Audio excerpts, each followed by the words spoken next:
Today's operator signal is simple. Production AI now needs boundaries as much as capability.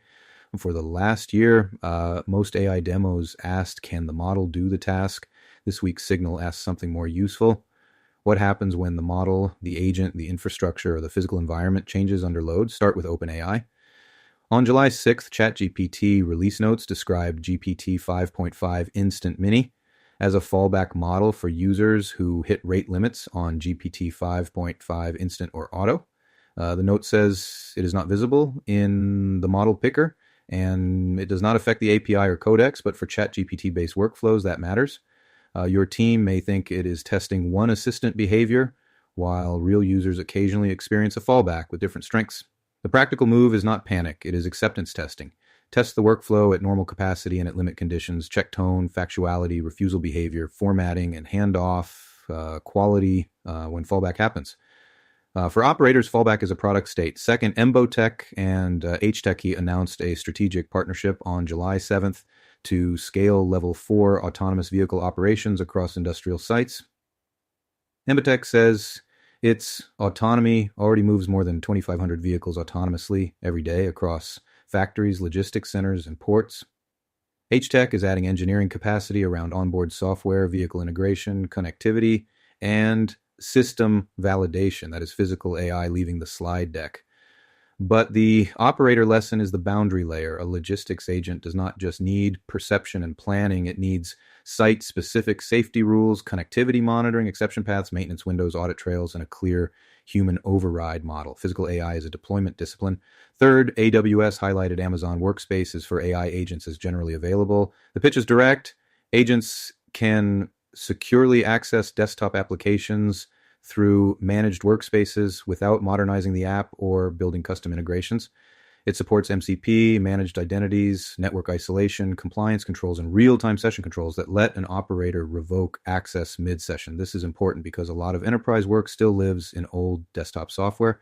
Agents are about to enter those workflows through the front door.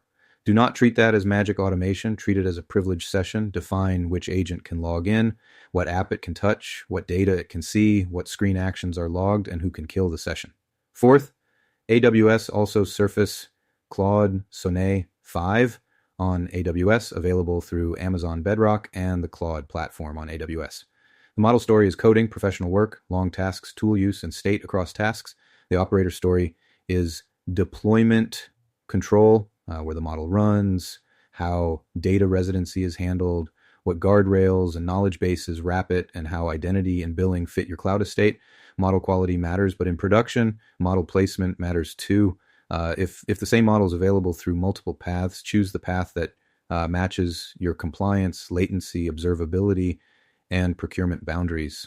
Fifth, SageMaker AI announced container image caching that can cut generative AI inference scale out time by up to half. And this is one of those infrastructure updates that sounds small until your AI system is under traffic.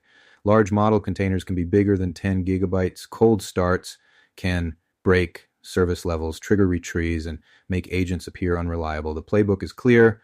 Load test cold starts, measure time to first token after scale out, cache what can be cached, keep a fallback route for spikes, and make the scaling behavior visible to the business owners who rely on the workflow.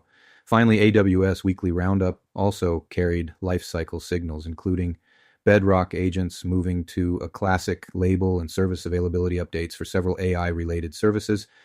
This is the quiet risk in AI stacks. A service that was strategic in your architecture can become legacy while your workflow still depends on it. So today's operator checklist is this. Test fallback behavior.